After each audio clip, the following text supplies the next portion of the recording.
massa atômica ela é basicamente a massa de um átomo medida em uma unidade específica, que nós chamamos de unidade de massa atômica.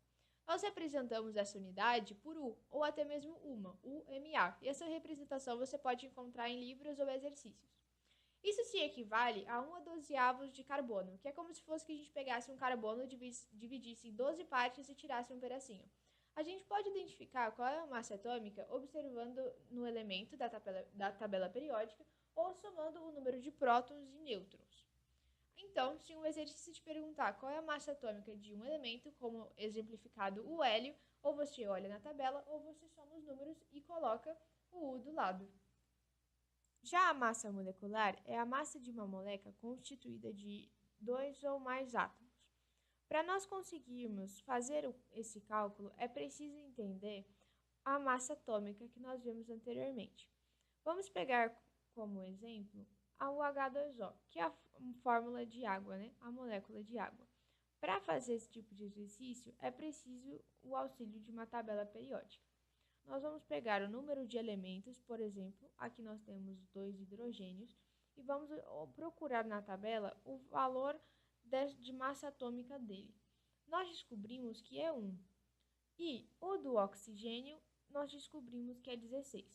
Basta multiplicar a quantidade de elementos que nós temos e depois somar os átomos distintos.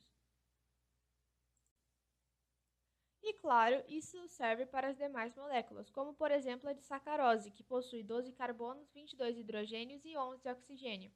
O carbono nós já tínhamos encontrado o número de massa atômica dele, que é 12, do hidrogênio é 1, e do oxigênio nós procuramos na tabela e descobrimos que é 16. Para isso, então, agora basta multiplicar e depois somar os resultados, lembrando sempre de colocar a unidade de massa atômica, que nós representamos por U ao final. Agora eu vou falar sobre a massa molar. Bem, antes de falar sobre ela em si, vamos falar sobre o mol. Bem, o mol é uma unidade de medida na qual representa a quantidade numérica real do produto, que no caso é 6,02 vezes 10 elevado a 23.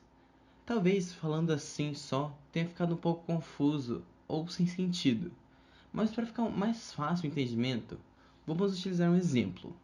Imagina que você vai para uma feira e precisa comprar 12 batatas. É muito mais comum você pedir ao atendente uma dúzia, para ficar mais fácil e simples o atendimento.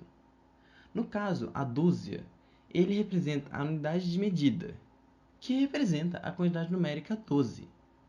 O mol vem da mesma ideia, porém, ao invés de representar o número 12, ele representa aquele número gigantesco, que é 6,02 vezes 10 elevado a 23.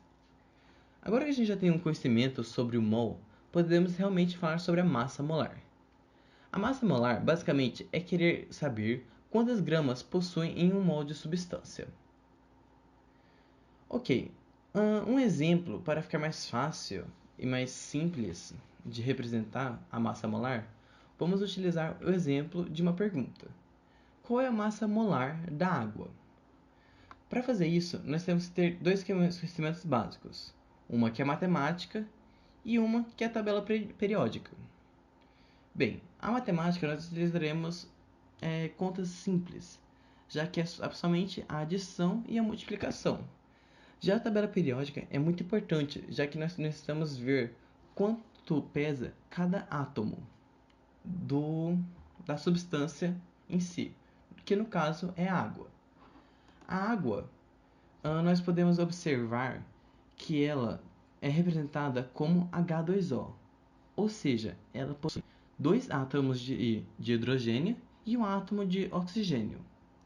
Ok, já que nós analisamos isso, nós já podemos olhar na tabela periódica cada um desses dois átomos. No átomo do hidrogênio, nós podemos observar que ela pesa 1 grama. Porém, já que nós temos dois átomos de hidrogênio, essa quantidade vai duplicar, ou seja, 2 gramas. Já o átomo de oxigênio, ele tem 1 grama de 15,9. Porém, vamos arredondar para 16 para ficar mais fácil o cálculo. Ou seja, como nós temos apenas um oxigênio, ele será de 6 gramas. Agora, nós necessitamos apenas somar esses dois. Somar as gramas do H2, dos dois hidrogênios, e desse único oxigênio, que no caso o resultado final é 18. Bom, aqui nós vamos resolver um exercício da UFPE, a Universidade Federal de Pernambuco. É um exercício de massa atômica. Ele começa assim. O cobre consiste em dois isótopos com massa 62,96 U e 64,96 U. E abundância isotópica de 70,5% e 29,5%, respectivamente. A massa atômica do cobre é... Aí ele dá as alternativas aqui. O que ele deu de dado pra gente? Que a primeira massa atômica ela é de 62,96 U. E a segunda é de 64,96 U. Assim, nós temos que a primeira porcentagem representa esse primeiro valor e a segunda porcentagem representa esse segundo valor. Nós entendemos melhor isso na fórmula, que a massa atômica, que é o que a gente quer, vai ser a primeira massa do primeiro cobre, vezes a porcentagem dele, mais a mesma coisa do outro lado, a massa do segundo, vezes a porcentagem do mesmo. Isso tudo dividido por 100. Agora na resolução. Massa vai ser igual ao 62,96 vezes 70,5 mais 64,96 vezes 29,5. Isso tudo dividido por 100.